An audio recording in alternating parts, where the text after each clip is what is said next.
We're holding in Iggeres HaKodesh, middle of Simon Dalet. Ein Yisrael Nagol and Ella B'Tzedakah. Geula comes through tzedakah. That's how Al-Tebbe begins the letter. What's the connection between Geula and tzedakah? So I think we're in the fourth shir of this on this letter already. But we've not yet gotten there. Not yet explained. We're not yet really talked about tzedakah. But what we have talked about, and the topic that we've covered, is Geula. We've come to a very different definition of Geula than what perhaps the one that we walked into class with. We know in 1991, the Rebbe spoke a very, very strong sikha on Chav Ches Nissen about bringing Mashiach, and the Rebbe said, I've been working on this for so many years, haven't gotten anywhere yet, and I'm giving it over to you, to every single one of you, to bring Mashiach. And from that point and on, for the remaining, the Rebbe had a stroke, and around 11 months later, and so there was another around 11 months and after the Rebbe had the stroke, the Rebbe wasn't able to speak anymore. So for the 11 months from the end of Nisan till the end of Adar of the following year, the Rebbe spoke non-stop about Mashiach. And it's not as if the Rebbe spoke about Mashiach beforehand unfrequently. Beforehand also the Rebbe spoke about Mashiach frequently and very passionately. But it was definitely picked up a notch. And the Rebbe spoke continuously and persistently about Mashiach and bringing Mashiach. We have to bring Mashiach. And one Farbringen, the Rebbe said, we're talking about Mashiach so much, and the question that people have, that many people have, is, why would I even want Mashiach? After all, I'm here in Galus and I'm working on everything. I have a family and I have a business. And my life is okay. Do I really want everything to be disrupted? And to have to live a new reality, with the new reality of Mashiach, which is, upends and changes everything, even if it's a change for the better, but I'm happy where I am. And this is a real question, actually, within the last month. I don't remember exactly, but someone actually told me this very same thing. Like, why would we want Mashiach? Why would we want someone to come along and to... There's a joke that I think I've said before. They say it's a real story about Reb Nachum of Chernobyl, that he once went to an inn, and the inn was owned by a Jew, Ra'am Haaretz. Back in the day, you had many inns that were owned by Yidden, and they were very far away from. They were on the road, in the middle of nowhere, far away from a Jewish community. And the Jewish people who operated generally were good people, from people, but very, very illiterate, had very little knowledge.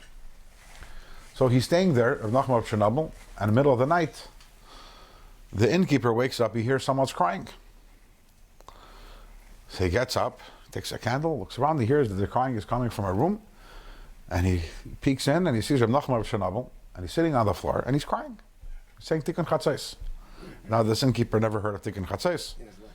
So he knocks on the door and says, Rabbi, why are you crying? Is everything okay? Is your bed uncomfortable? Like, what can I do for you? He said, no, everything's fine, everything is good, just I'm saying Tikkun Chatzos. He says, so why are you crying? He said, crying over the Galus. Galus, what's Galus? Yes, we want Mashiach. What's Mashiach? So Rav Nachum of Chernobyl sat for a few minutes and explained to him what this the idea that Mashiach is going to come and take all the Yidden to Eretz Yisrael and rebuild the Beis HaMikdash. And after this brief conversation, Rav Nachum said to this person, so do you want Mashiach?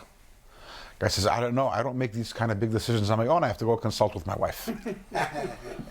So he goes back to his room, and he comes back a few minutes later, tells Rav Nachum of Chernobyl, no, we don't want Mashiach. Why do you want Mashiach? We recently bought the inn. It's paid off by now. We have a few cows, we have a few chickens, we have a parnasa. Life is good. We're not young anymore to go to Eretz Yisrael. We're fine. So Rabbi Nachman says, but what about the Kazakhs? The anti-Semites. You're so excited about you're having your inn, but you realize that tomorrow there can be a pogrom, they can come, they can destroy the whole inn. There's no security over here.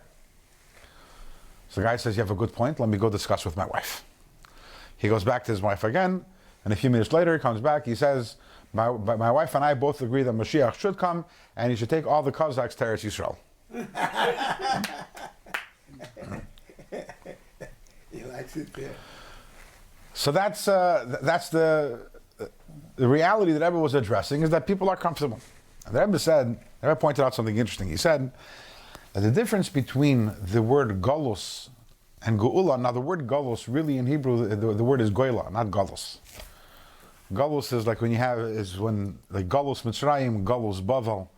It's like you have bracha, but it would be birchais hashachar or birchas hatayra. The suff at the end is when it's attached to something. The actual word is bracha. Or like makkah and makas b'chayra. Same thing as galus. We use it as a noun on its own, but really the actual word is goyla. Goyla means exile is goyla. Galus means the exile of. Not sure why it entered the vernacular that now we talk about galus instead of goyla, but that's the mitzias. So the word for exile is goyla, gimel vav lamed hey. The word for redemption is geula, gimel aleph vav lamed hey. You know that the words are very similar to each other. The difference is only a aleph. The geula has a aleph. Now doesn't seem to be a very important observation, but we learned Shari Yichud V'Amunah, so we know the significance of the aleph base and how the essence of everything is represented by the energy that flows in the letters of its name. So how is it that Galus and Goyla and Geula both have the same letters pretty much, which means very, very similar energies, with the difference being only the aleph? And the Rebbe explains that don't think that Mashiach is coming to change anything. What is Mashiach coming to do? All he's going to do is going to reveal the aleph in everything. He's going to reveal the aleph which is currently in Goyla. Just it's hidden. The aleph is the alufei shel olam, the Hashem echad. What is geula really? Geula is not transformation, because then it wouldn't be called geula. What does redemption mean? Redemption means there's a certain reality which right now is locked up, it's in captivity. And geula means that reality becomes revealed. It becomes unleashed. It becomes redeemed. What is that reality? We are living now in a world where we are missing the essence, the aleph, the essence of everything. And we live life on a superficial level, and everything exists and appears and manifests itself on a superficial level.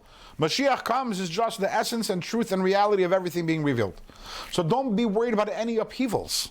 Mashiach is not about upheaval, it's about the revelation of the essence. Your life will continue, and your family will continue, and your marriage will continue, and your job will continue. Everything is going to continue. The difference is, we'll get rid of all of the external clutter that conceals the reality and the essence and the godliness which is within everything. And that's what Dr. Rebbe really is saying over here in our Perek. What is Geula? Geula is when our essence is revealed. What is Geula? When collectively the essence of Klal Yisrael will be revealed, the neshama, the pnimiyas halev of Klal Yisrael, and will be free to be ourselves. And what is the essence of ourselves? Is a tremendous ava to Hashem. The essence of ourselves is our relationship with Hashem. That is Geula.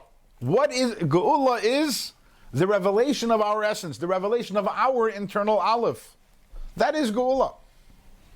Everything else that you hear about Geula, the candies growing on the trees, whether or not that's going to happen, anything else you hear about Geula is merely a symptom of the essence of Geula, which is the revelation of the aleph, the revelation of the essence of the neshama of Klal Yisrael.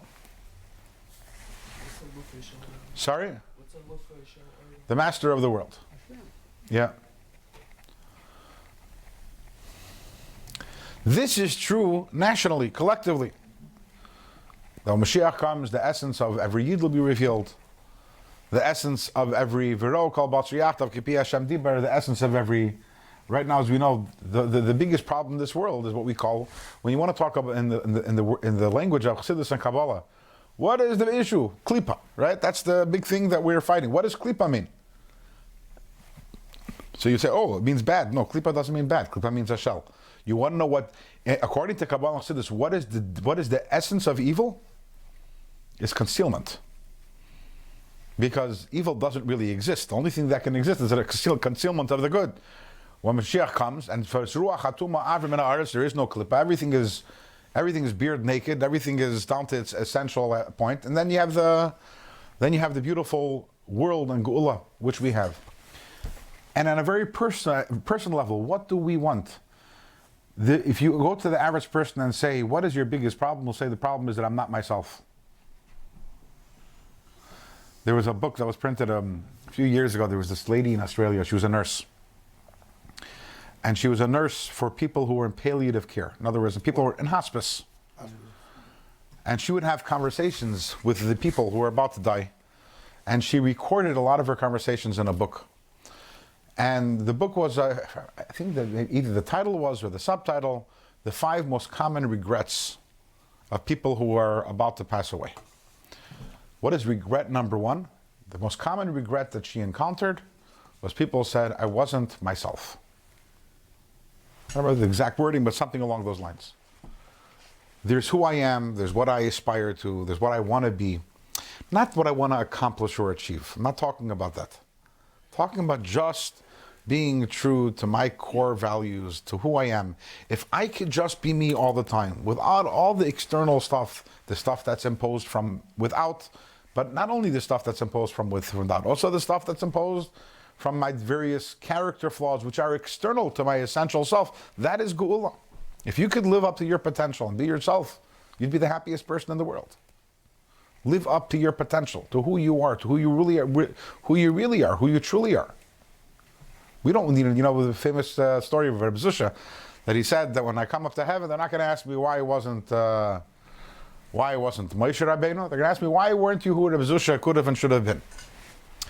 And that's, Geula is when you are who you could and you should be. That is Geula.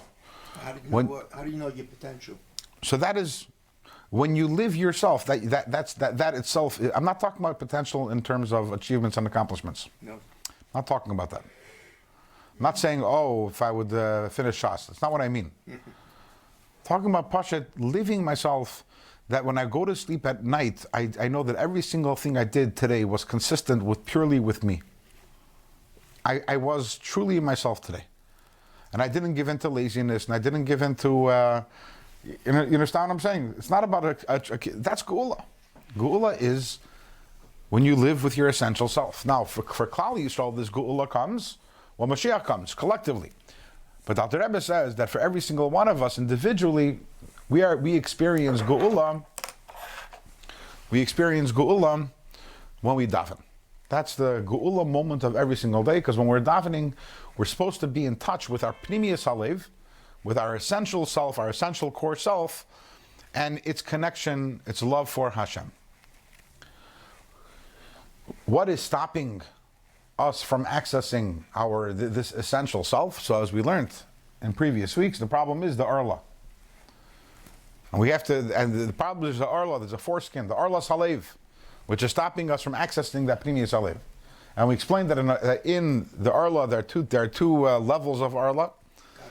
There's the Arla Gasa and the Klipa Daka, and that's why there's Mila and Priya. And the Alter Rebbe says the Arla Gasa we can get rid of. That's why the pasuk says Umaltem es Arlas Levavchem. But our own, the klipa daka, the thin membrane, which, as we said, represents the more edel taivas that we have, that we need a Mal Hashem Elokech, we need Hashem to remove it. But ultimately, we need the whole foreskin, the klipa gasa, the arla gasa, and the klipa daka to be removed in order to experience this geula by davening.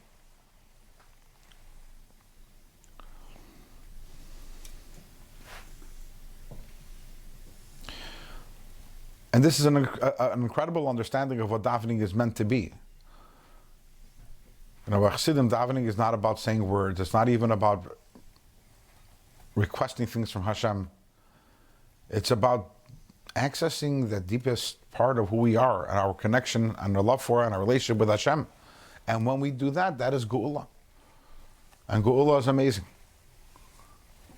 There was a Mashpia in Lubavitch who said, talking about 150 years ago, and he said, if all the Bali Taiva of the world knew the Yishmak in davening, they would abandon all their Taivas and just daven all day. Sason, you understand what that means? If a person is actually able to experience that during davening, that Geula, that Pnimiyas Alev, it's incredible. And the question is, how do we get there? Why is the question how we get there? Because as we explained, the Arla Gasa we can get rid of, but the Klipa Daka we can't get rid of. So how can we experience the Geula during this Geula? How do we experience this the revelation of the Pnimiyas Alev if we cannot remove the Klipa Daka? That's where we're holding right now, and the answer is going to be what page? Page 210, and the answer is going to be through tzedakah. How are we zeicha that we should have with Ummah Hashem Alekechas Levavcha? How are we zeicha that Hashem should remove the klipa daka, the thin skin, and thereby to be zeicha to experience this geula by giving tzedakah, which is why the Gemara says, Rebbe Lezer Yoiv Pruta La'ani V'Hadar Matzli. Rebbe Lezer would give a pruta, he'd give a coin to tzedakah, and then he would daven. And that's an important thing. Giving tzedakah, we know that's a minig to give tzedakah before davening. It's very important. The Yom Yom, it says that the Rebbe Rashab, the fifth Lubavitcher Rebbe, so he would try to feed a poor person before he davened chakras in the morning. And I saw written somewhere that sometimes before davening in the morning would find the Rebbe Rashab wandering the streets of Lubavitch, literally looking for a poor person to give some food before he would daven. Why? Why is it important to give tzedakah before davening? So obviously there are many reasons why.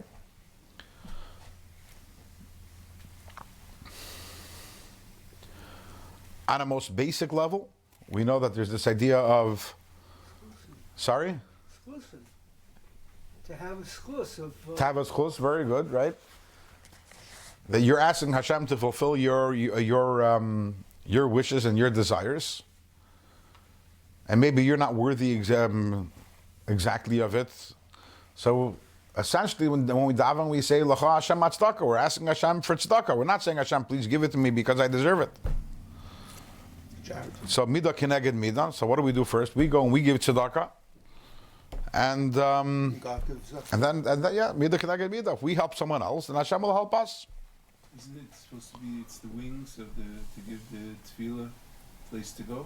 It's like, I've not heard that. Not heard that. On a deeper level, in Chassidus it's brought down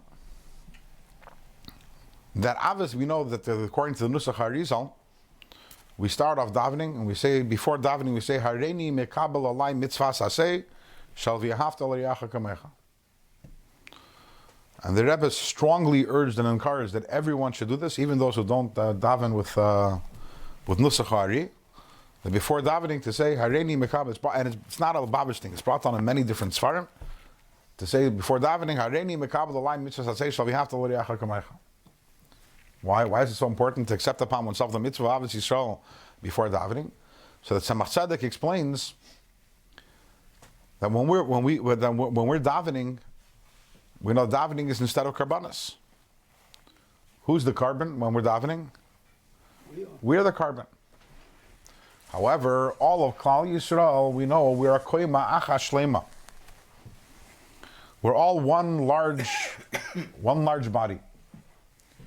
Every one of us is part of a body, the body of Klal Yisrael. If chas v'shalom, if I don't have love for another yid, if there's another yid who I don't like, then what I'm doing is essentially I'm amputating that limb from the body. In which case the carbon isn't atomim. The carbon isn't complete. Carbon isn't complete. It's not accepted. So in order to be accepted, for my tefillah to be accepted, I have to have Avos Yisrael, and I have to include myself together with everyone. And this way, we say Barcheinu Avinu Kulanu Ke'achad. That the bracha from the Eibishter comes when we are kulanu ke'echad, we're all as one, because then we are koima achas shlema, but then we are complete. And that's another reason why to give tzedakah before davening. It's an expression of Avos Yisrael.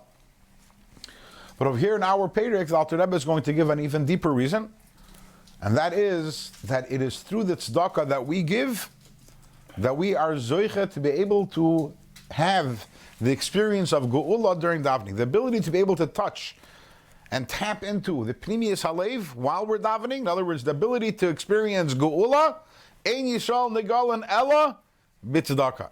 So just like we're going to bring Mashiach through tzedakah, the geula, for the reasons we're going to talk about now, the same thing is also that when it comes to our davening, that the davening also, which is our geula, we need to give tzedakah beforehand to experience the geula. Why? Why is it necessary to give tzedakah in order to experience the geula and davening? That's what we're going to learn inside right now. Which one? We are going to start where it says, it's page Kufvav, opposite of page 210, 5 lines from the top where it says, Ach muda azais. All right. However, muda azais, it is known, ki sarusa de la'ila, hi bi sarusa de latata. That every awakening from above, in other words, anything that we receive from above, comes from a preceding isarusa de latata, an awakening from below, davka. Stoy Hashem set up the world. He set up the world that everything that happens and everything that we receive, the flow that we receive from above, all of it is dictated by our corresponding behavior down here. In the Kabbalistic words, this is in Kabbalistic language, it's called the bechinas halas man. This idea of elevating man. Man is Rashtevis for mayin nukvin, female waters. We know that in our relationship with Hashem, Hashem is the male and we are the female. So in Kabbalistic language, you have what's called mayim dechurin and mayim nukvin, male waters and female waters. Yisharusa de la'ela, the flow from above is called mayim dechurin, the male waters, and the awakening from below, the arousal from below, is called the mayim nukvin, the female waters. So in order to receive any flow from above, we need to first have halas man. We need to elevate to Hashem, so to say, our desire for Him. As our sages tell us, "Ein tipa yiradis milmayla chulu." That you don't get a drop of rain from above before 2 drops of water evaporate from below. In other words, it rains, so you think, in general, in Chassidus, it's interesting, is that rain is considered milmata l'mayla. Rain is considered something which is caused from below, because since the rain is a product of the condensation that comes from over here, so rain is considered an avodah milmata l'mayla, a bottom-up avodah. And therefore, so therefore, in order to be zoicha, that Hashem should do the Mal Hashem Elekechos Levavcha, we have to start the work first. We have to do our milah lahasir arla salev. We have to remove the foreskin of the heart, the klipa hagasa vidaka. We have to do the best we can to remove both the thick and the thin skins, hamal bishes umechases al bechinas nekudas pnimius alev, that they cover up the essence, the central part of the heart. She bechinas avas Hashem. What is at the center of the heart of a yid? Is the avas Hashem bechinas laman chayecha, a love of Hashem to the point of laman chayecha, to the point of recognition that Hashem is our life. Shehi begalus betayves elam haza. But the problem is, as we explained earlier, that this pnimius alev is in galus. It's in exile within the tayves elam haza. Sheim gam kein bebechinas laman chayecha, because our approach to Taivus is also that we look at our Taivus as a matter of life and death, right? That they become essential to our life. Bezelu mazeh, it is the opposite side. Kinitz Kalila was mentioned earlier. V'hainu, how do we do this? How do we remove, and specifically, how do we remove the thin covering? It's by giving tzedakah to Hashem from our money. Shehu chayusei. Why? Because money is our life. The Alter Rebbe is saying that because money is our life, when we give tzedakah, we're giving our laman chayecha to Hashem. Let's do this inside. Alter Rebbe is going to say something very interesting. And let's do this outside first. As explained in the last classes, there's the Pnimiyas Halev. Pnimiyas Halev means, where is my life at? Where am I? Where am I? Am I about Hashem, or am I about my desires and my pleasures? And you can't be in both places. The question is, it's really a question of the essence of who you are, how you define yourself. And if a person has taivas, they could be grabit taivas, they could be edla taivas, right? They can be coarse taivas, they can be more refined taivas, but ultimately your life is in taivas, is in olam haza. How do we combat that? How do we counter that? By giving tzedakah. Because tzedakah is something, we give tzedakah for money. When it comes to making a living, we put our very life into it. Every dollar that we have, we put our entirety into it. When we take that dollar and we give it to tzedakah and we give it to Hashem, we're giving our life to Hashem. We're taking the Pnimiyas Halev of the Nefesh HaBahamis, which was invested in making the money, and we're giving it to Hashem. And that's why tzedakah brings the geula. If geula is the idea of revealing the Pnimiyas Halev of the Nefesh Halakis, we do it by tzedakah, because when we give tzedakah, what we're doing is, we're taking the Pnimiyas Halev of the Nefesh HaBahamis, and we're giving it to Hashem. And that allows Hashem to complete the Umal Hashem Alekechos Levavcha, and we can experience geula. Yeah. What does that have to do with the davening? Because I could give stuck without the davening. I understand, but the time of the day when we're meant to experience geula is davening. That's when we're meant to experience this Pnimiyas Halev of love for Hashem. How do I get to experience that during davening? By giving tzedakah beforehand. And Alter Rebbe says something interesting. He says, what I'm saying right now about the importance of giving tzedakah and the skula of tzedakah, the property of tzedakah, its ability to bring about geula. We're talking about personal geula. Being able to access the Pnimiyas Halev of the neshama, the less money you have, the more your tzedakah counts.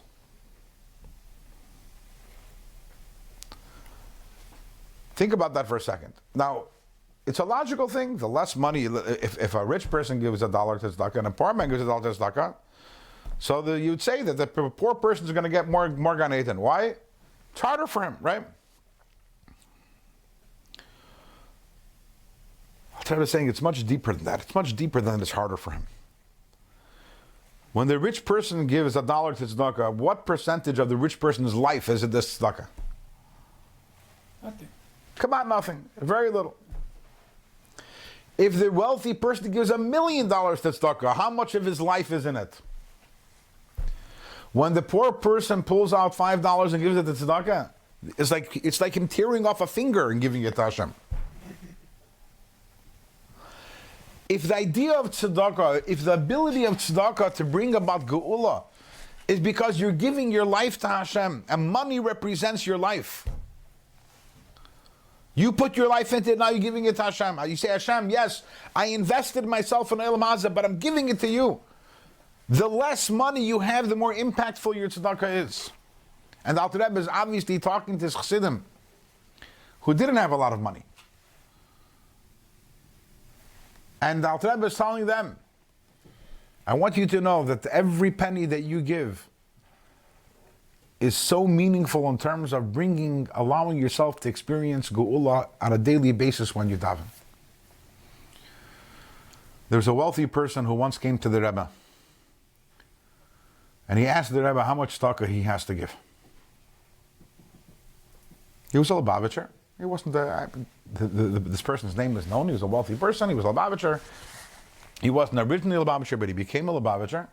And he said to the Rebbe, I'm a wealthy person. Tell me, how much tzedakah do I have to give? 10%, 20%. And what did the Rebbe answer? The Rebbe said, you have to give until it hurts. Rabbi didn't give him a number. He didn't give him a percentage, which is interesting.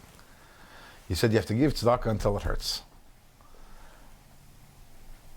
And that's basically what Alter Rebbe is saying over here. If you're giving to tzedakah, if you're giving the extras, you're giving the luxuries, it doesn't hurt you. You have a few extra dollars you're giving it to tzedakah. It's not about how much you're giving. It could be $10,000.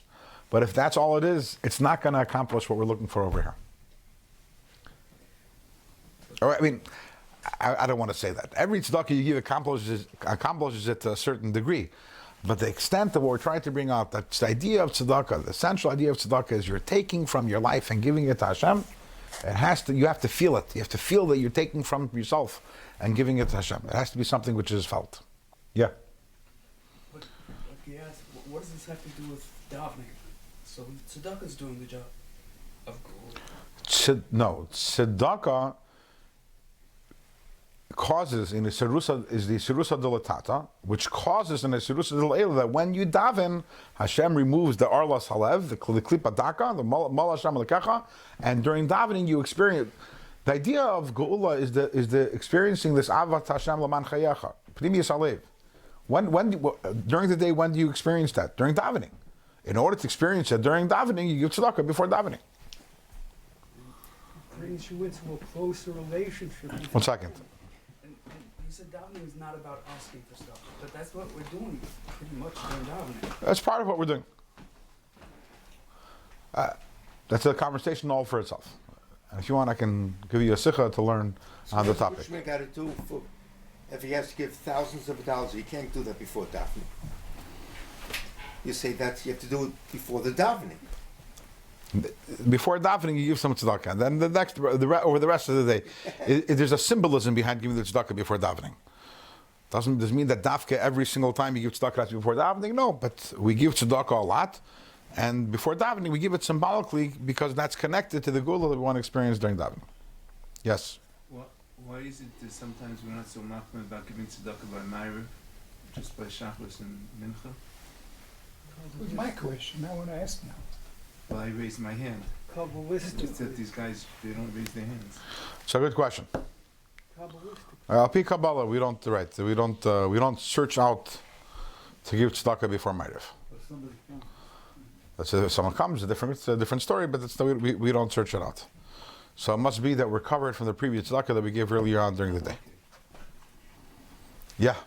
Now that was your question. Now what did you want to ask?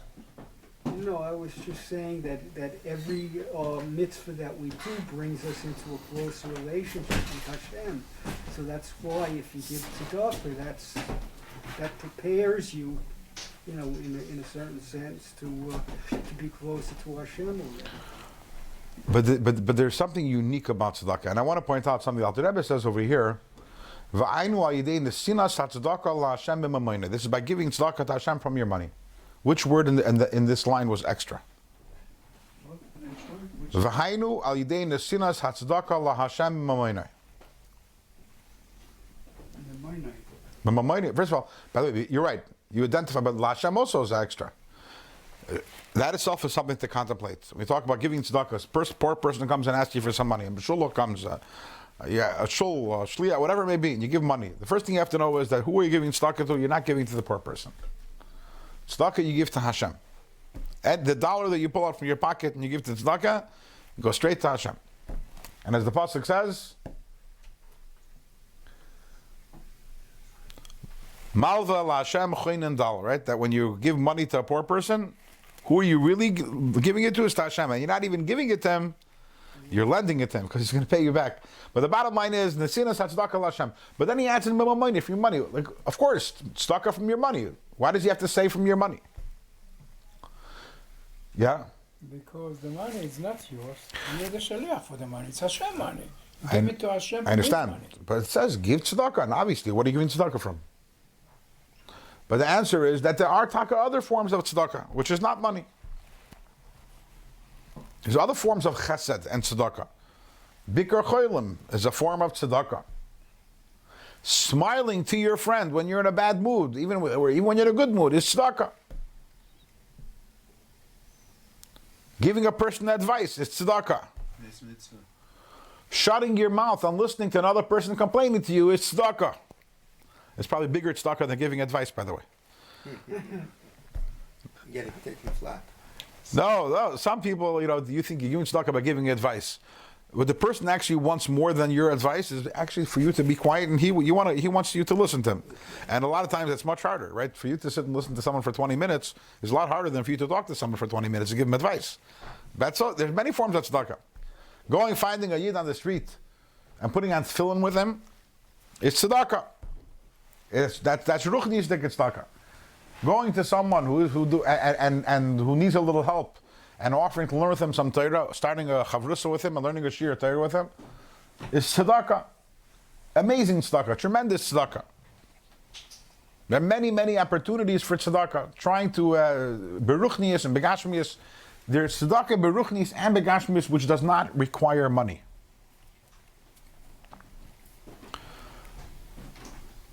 We said earlier there are different reasons why to give tzedakah before davening.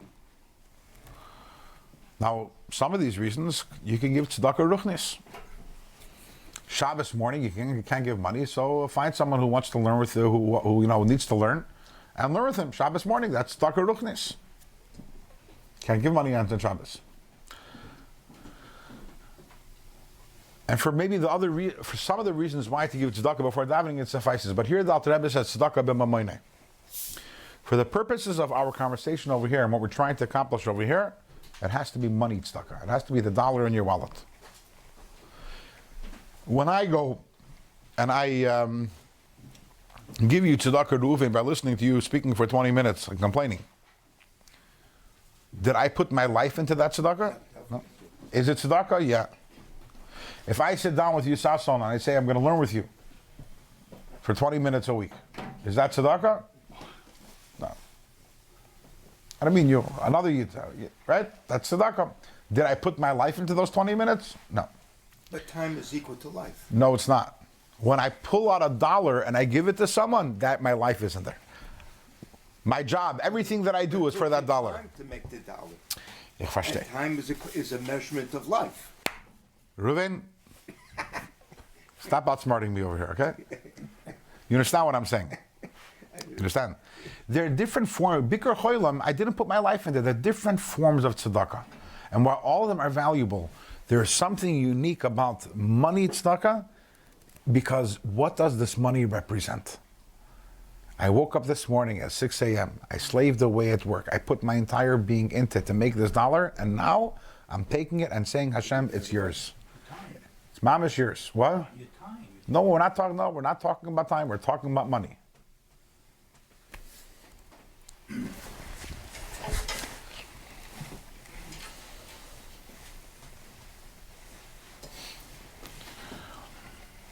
Let's do this inside. Yes. V'hainu, how do we cause that Hashem that Hashem should circumcise our hearts to reveal our Pnimius Halev by giving tzedakah from our money to Hashem. Shehu chayuse, because money is your chayus. Ubefrat, and especially mishem is a especially someone whose livelihood is limited. And he is very pressed at the moment. When this person gives money to tzedakah, this is literally his life. It's literally his life. And especially, and even more specifically, if you earned this money, but with your own labor, it's impossible that many times in the course of you earning this money, that you didn't work for it, from the center of your heart, the depths of your being. That is the way of the world. In commerce,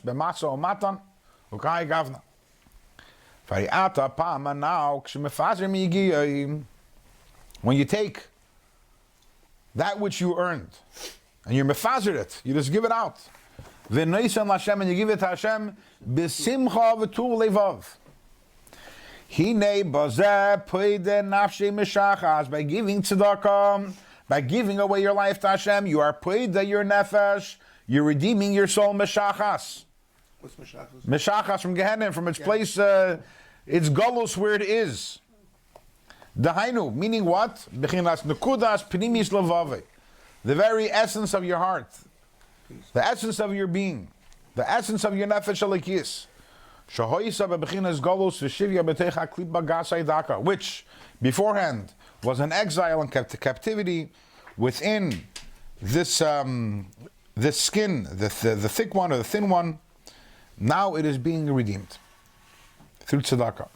Rabbi, Through giving tzedakah, b'simcha to Hashem, b'simcha v'tuv levo. put the nafsha mishachar, like tzedakah tatzil mimavet. It's the same thing.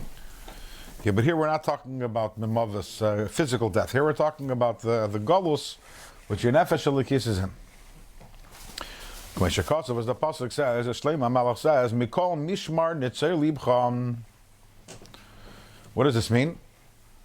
Simple level, Mikol Mishmar Nitzer Libcha means more than everything else that you guard your heart.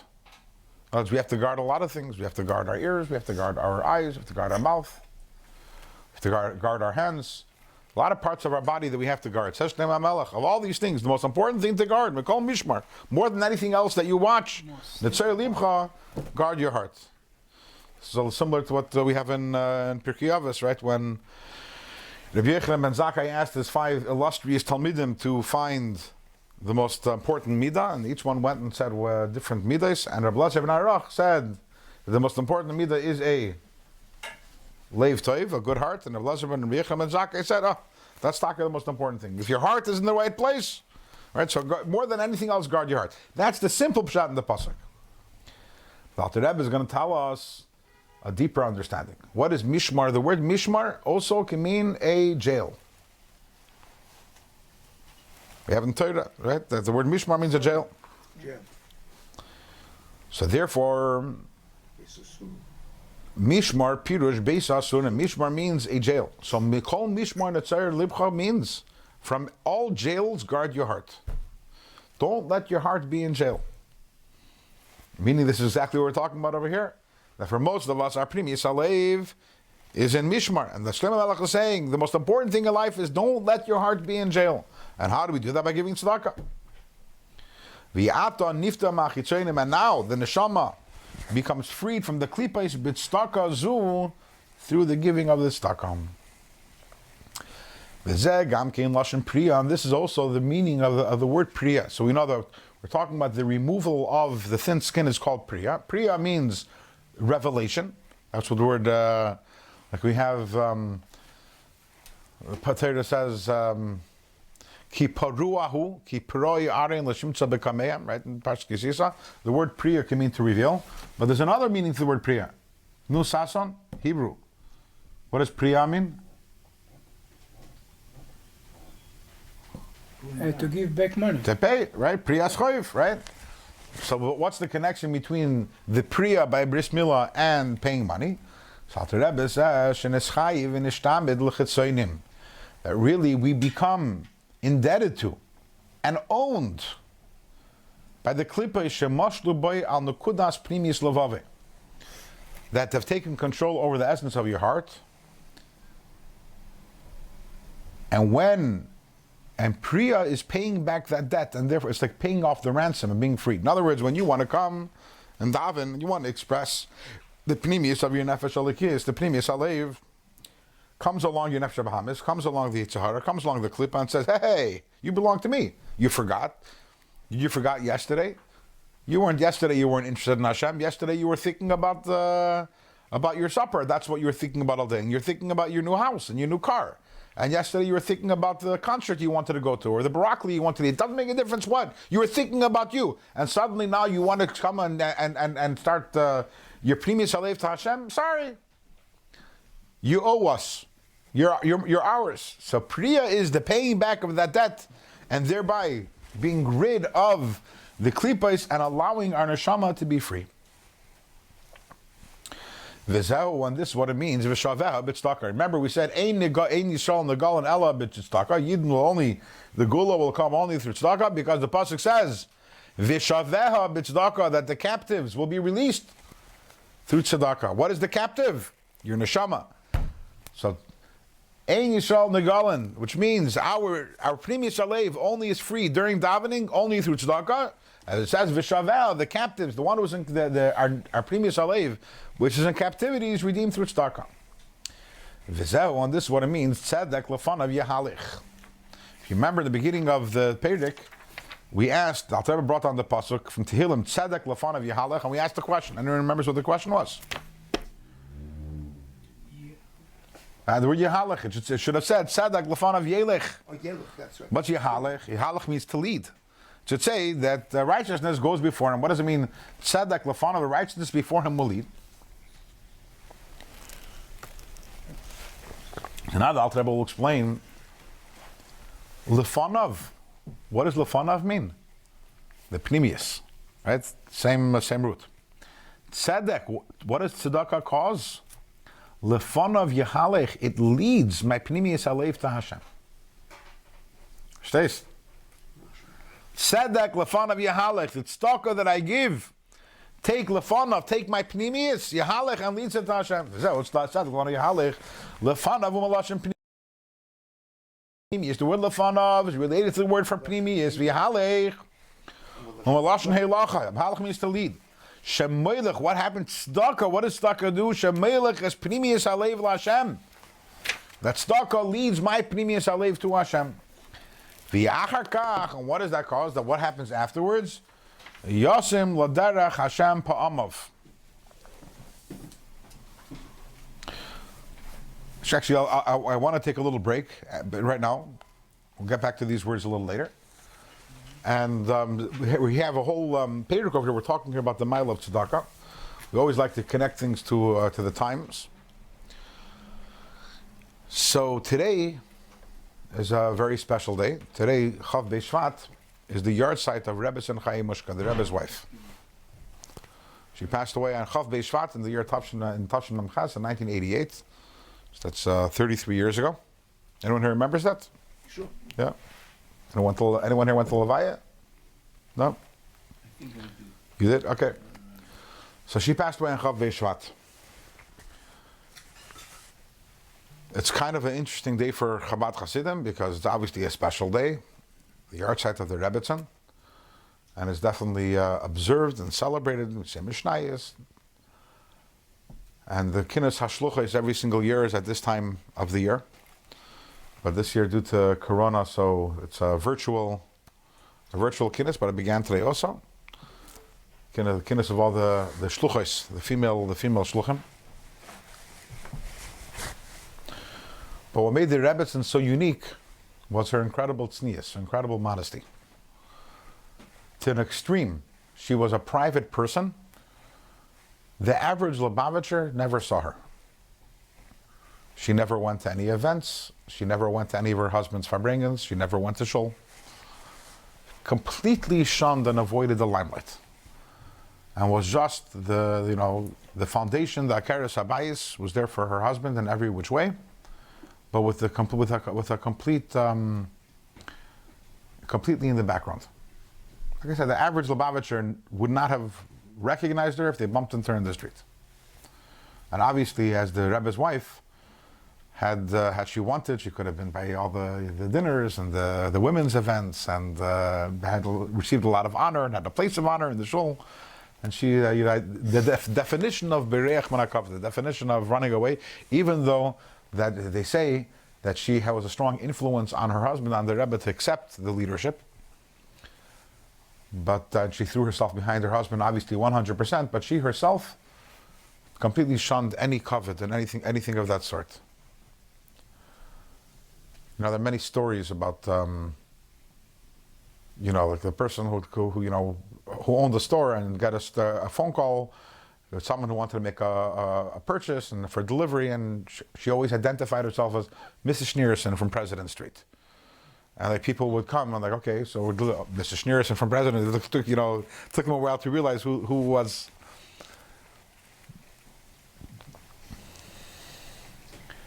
But there's one story. So there aren't that many stories about her because literally she was such a private person. But there are some. And she was obviously a very, very special person. The Rebbe said incredible things about her after she passed away. She was a holy person, a tzaddikus. One story relates to mitzvah of tzedakah. So, in honor of the yahrzeit, we'll give over the story. The Rebbetzin, in the later years, she had an aide. And this aide, his name was Chesed Halberstam. Again, this was, the Rebbetzin passed away. She was in her late 80s. And physically, there were a lot of things she wasn't able to do. So there was someone, he was an attendant in the house. And the Rebbe encouraged him, this attendant, to take the Rebbetzin out. So she should get out of the house and get some fresh air. So every once in a while, they would go to a park in Long Island, where she would go and she would walk a little and sit a little. And one time, they're on their way back from Long Island. So this is the story that was said over by this Rabbi Halberstam. He said over the story after the Rebbetzin passed away. On the way back home, and a road was blocked. So there was a detour. They had to go a different way than the way they usually go. And they're driving down the street of this, again, of a road which is not their usual route. And they see that there's a truck in front of a house, in front of an apartment building. And next to the truck, there's a lady who's crying. And she's screaming in Russian and crying. Anyways, he kept on driving, but when they got down to the block, the Rebbetzin told him, turn around. Turn around. They took and the Rebbetzin told him, says, I want you to go find out from that lady, find out what's going on. Why? She's crying. So he went, he found out, and he came back and said that this lady, she's being evicted from her apartment because she hadn't paid Russian lady. I think it was a Jewish lady, if I remember correctly, but she's being evicted from her home because she hadn't paid rent in many months. So the Rebbetzin said, there's a marshal over there. In other words, when you evict someone, there's the marshal is there to oversee it. Go ask the marshal how much this lady owes. He goes, comes back, and the marshal said she owes $7,000 in taxes. That's a considerable sum, and if you remember, we're talking, what? Not taxes. Not tax, in rent, I'm sorry, did I say taxes? In rent. Taxes. In rent, yeah. She owes $7,000 in rent, which is a considerable amount of money, and especially we're talking at least 35 years ago, which was even more considerable. So the Rebbe says, go back out and ask, and if I pay it, will he take a personal check? And if yeah, can the workers who are currently taking the movers, can they bring everything back in? So he comes back and says, yeah, the guy says, as long as he can call your bank and confirm that there are funds over there, and yes, he'll have the workers take everything in. He says he couldn't believe it. The Rebbetzin took out a check, or a checkbook, wrote out a check for $7,000, gave it. He went, and immediately the Rebbetzin says, let's leave right away. In other words, she didn't want that lady even to realize what happened. And that, he gave the money, and they left. And as they're continuing on their journey, I don't remember whether Rabbi Halberstam asked her, like, why did you, this is an incredible act to do, or did she explain it by herself? She says she remembers that when she was a child once, her father, who was the Frierdiker Rebbe, once told her about the idea of Hashgacha Pratis. And how when something unusual happens, you have to stop and think and say, why did that happen? Obviously there's something here meant for me to do. When that road was blocked and we couldn't go the normal way, immediately I recalled that conversation I had with my father. And the thought I was thinking is, why? Why did Hashem cause that we should go today a different way than we always go? And then when we passed that truck with the lady, I thought maybe that's it. So I asked you to go back. And when I found out what it is, I realized that's the Hashgacha Pratis. That was the reason why we had to take the detour today. And that's why I did what I did. So this is an interesting story about tzedakah, also a story about Hashgacha Pratis. And paying attention in life when things are a little different than you thought they would be or how you expected them to be, and realizing that at those moments you have to pay extra attention. What is the message Hashem is sending me? What is there for me to do in this particular situation, in this particular place? And this lesson is something we learned from the Rebbetzin, and we can all emulate in her ways, and thereby bring an extra aliyah to her neshama and Gan Eden. Yeah. Rabbi, our rabbi, how you put it? She didn't see him 85% from her life. Most of the time he for bringing, or he see people, he give dollar, he talk. How? She didn't see him at all. At night he come 2, 3, 4 o'clock in the morning. But she waited up for him every single night. Even when he was gone a whole night to Iggeres, they say she never, always waited up for him. Farbrengens, she would listen to hookup from the Farbrengens in her house. She had the telephone. And I think it was the Rebbe's doctor, the one that was said that the Rebbe once told him that the 10 minutes, 15 minutes that he spends every day having a tea with his wife is as important to him as putting on tefillin. Every day. That's what the Rebbe said. So I guess there's quantity and quality. A lot of us spend time with our wives, maybe a long time, but maybe it's in quantity. And by the Rebbe, I guess he made it up for it in terms of the quality. But what you're saying, the larger point of what you're saying is correct. We talk about the Mesiras Nefesh of the Rebbe, It's big. but the Mesiras Nefesh of the Rebbe, in other words, that she gave up her husband to Klal Yisrael. There is no question that is definitely, For a zchut. yeah. And she didn't want to share any of that. In other words, it was all the Rebbe. She didn't want to That's also stuff. yeah. Giving up Yeah. her husband. No, she was the Rebbe's number one chassid. We should all emulate. Everyone have a good Shabbos. Thank you very much.